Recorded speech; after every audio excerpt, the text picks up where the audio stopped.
Good morning, everyone. How are we all doing? Had a bit of a headache when I woke up this morning, but I've had a glass of water and had a shower, and I'm feeling all right now. I'm feeling good now.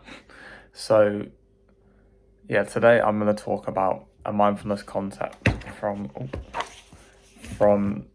this book, which I've mentioned quite a bit before. Don't worry, it's not as scary as it sounds, or creepy. But it kind of goes through quite a lot of mindfulness concepts. Well, it doesn't kind of, but in relation to this fictional story, and it's honestly just incredible. I absolutely love this book. I still have it like in my bag or by my bed, and I'll pick it up sometimes and I'll think about it. I just think about it quite a lot anyway, because it's been such a nice way of understanding mindfulness in like a very easy to understand way through a story and through a fictional story. I'm going to read something from that in a minute, but first I'll do the daily Stoic reading. So it's going to be quite a lot of reading today, and I hope that's okay for everyone. It wouldn't really be my normal thing, but I think to understand the concept of creating a time island, it's probably best that I read the description, because I think it is a concept that's been created by this author, as far as I'm aware. I'm not certain that. Shall I quickly Google that? Time Island. Time Island.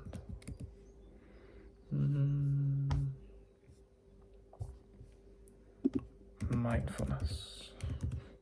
Probably should have done this after.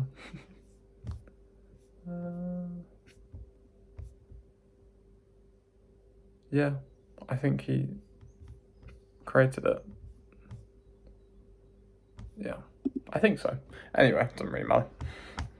So let's start off with the reading, as we're 2 minutes in now. I should start it. So it's March the 5th.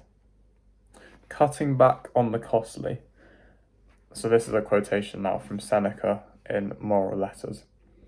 So concerning ourselves, let's start again. So, concerning the things we pursue, and for which we vigorously exert ourselves, we owe this consideration. Either there is nothing useful in them, or most aren't useful. Some of them are superfluous, while others aren't worth that much. But we don't discern this and see them as free, when they cost us dearly. I don't actually remember how to pronounce that word that you would notice, superfluous, which is pretty bad. I literally did English literature, but still. It's a word that you don't hear often enough, and then you forget how it's pronounced. Anyway, to continue, this is no longer the quotation. Of Seneca's many letters, this is probably one of the most important and one of the least understood. He's making a point that goes unheard in a society of ever bigger houses and ever more possessions, that there's a hidden cost to all that accumulating, and the sooner we're aware of it, the better. Remember, even what we get for free has a cost, if only in what we pay to store it, in our garages and in our minds. As you walk past your possessions today, ask yourself, do I need this? Is it superfluous? What's this actually worth? What is it costing me? You might be surprised by the answers and how much we've been paying without even knowing it. I really like that. That's really cool. Yeah, they just had to make me say that word twice, didn't they? Anyway, on to the next reading. I hope you don't mind. It's like I will do the daily Stoic. I don't know whether I'll do it every day or whatever, but I will do that because I think I really like doing that, and it aligns with sort of like my philosophy, and something that is a philosophy that I support and follow. And I say support, but you know what I mean. It's something that has helped me a lot. So yeah, thank you to Ryan Holiday and Stephen Hanselman, because I'm just reading your stuff. But I hope, maybe it will inspire people to read it themselves. So we'll move on to this, Murder Mindfully by Carsten Duss. Time Islands. So as not to drown in the sea of demands that are placed upon you, you need to create your own islands of time. These are protected spaces, consciously dedicated to only doing things that are good for you. Here, there is no I have to, there is only I am. A time island is not a place, but a slice of time. It can be a minute or an entire weekend. In any case, it is time that belongs only to you, that only you define and protect.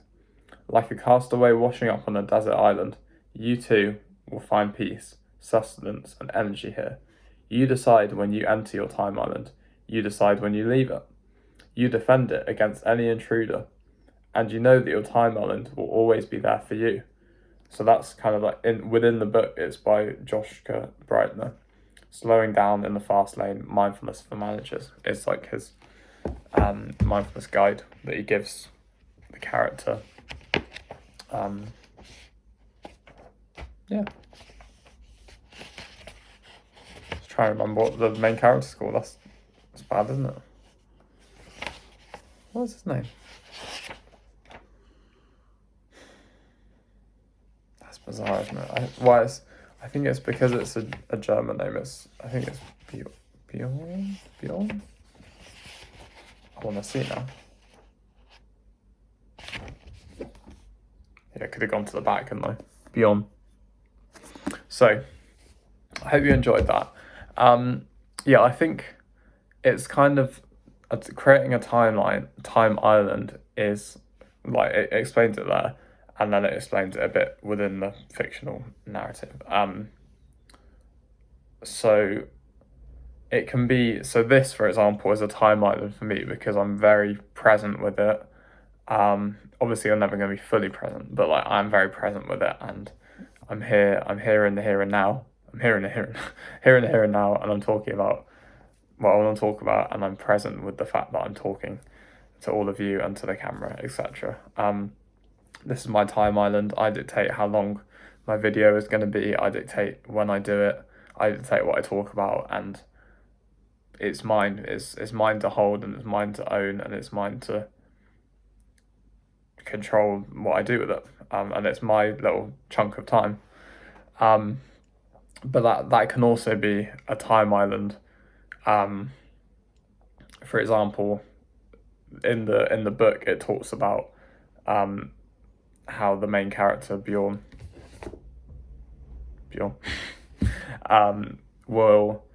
he could create a time island where he's spending time with his wife and his child, but when he's doing that, it's a time island because it's protected. It is how, so he kind of dictates when he enters and leaves that time island. So literally, like so it's kind of like when he's present with his wife and his child in that bubble of time where they're doing whatever, that is a time island. So it's not necessarily you're on your own. It can be you're just present with a given task, a given event, a given activity, a given time with whoever. And when you're doing that, you're present with it. So yeah, it can be spending time with a partner, a friend. It could be watching TV, and like it's easier said than done.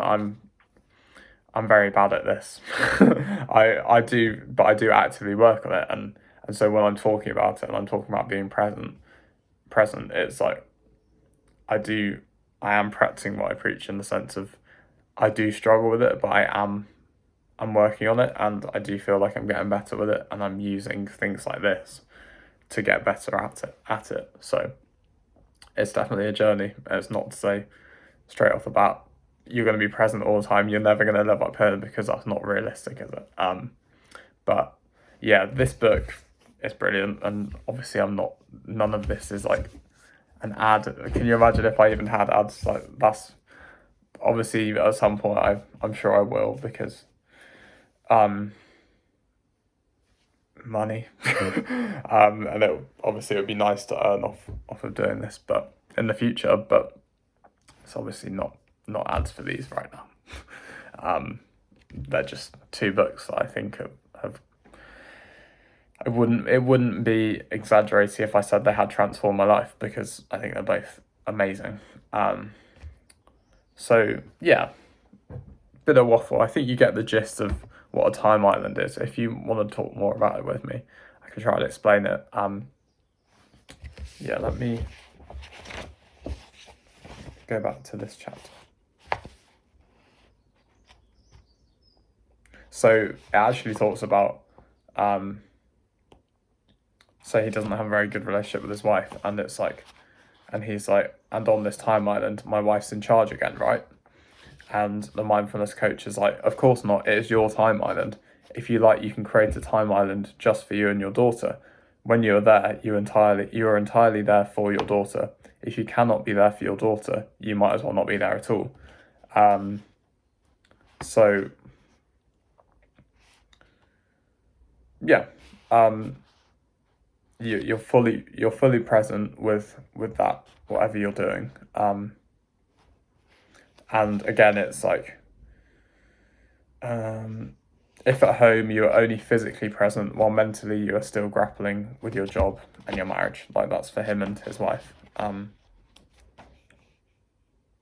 Yeah, sorry, I didn't read the full sentence, but you get the gist. And again, it's very normal to do this. Like, we all have things going on upstairs.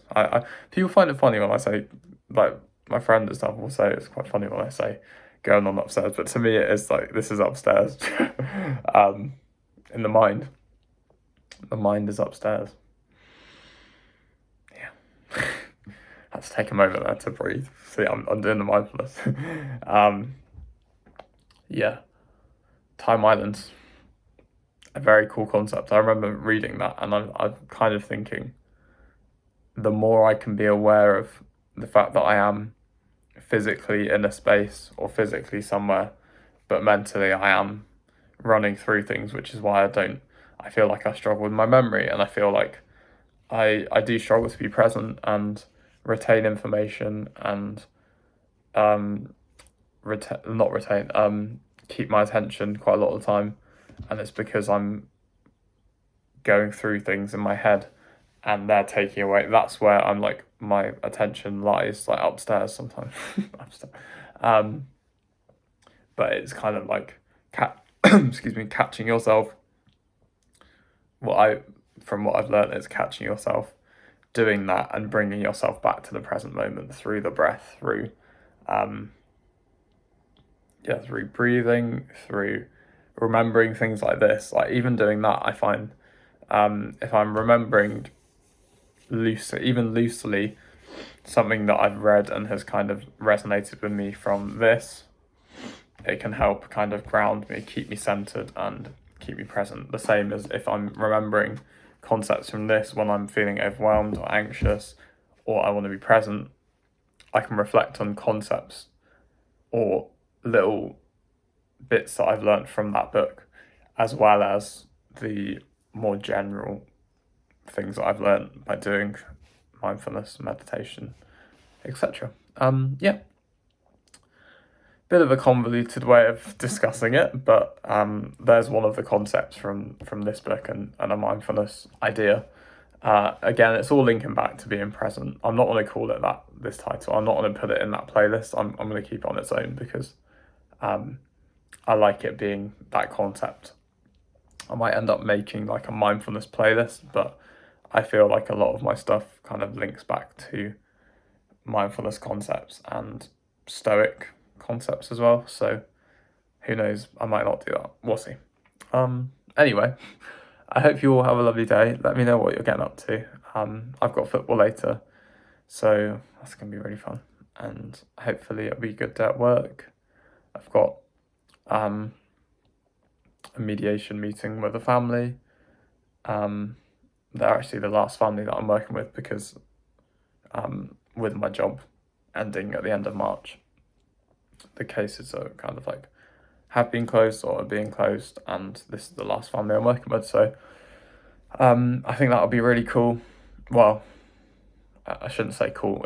I'm trying to help the family obviously resolve their issues, but I think it'll be really good to do for them, and also it's a learning experience for me. So I'm very grateful. I feel very privileged that I can share that space with people, talking about their feelings and their thoughts and their emotions and any issues that they have with each other and with themselves and etc. So yeah, I'm very fortunate. I'm feeling good this morning.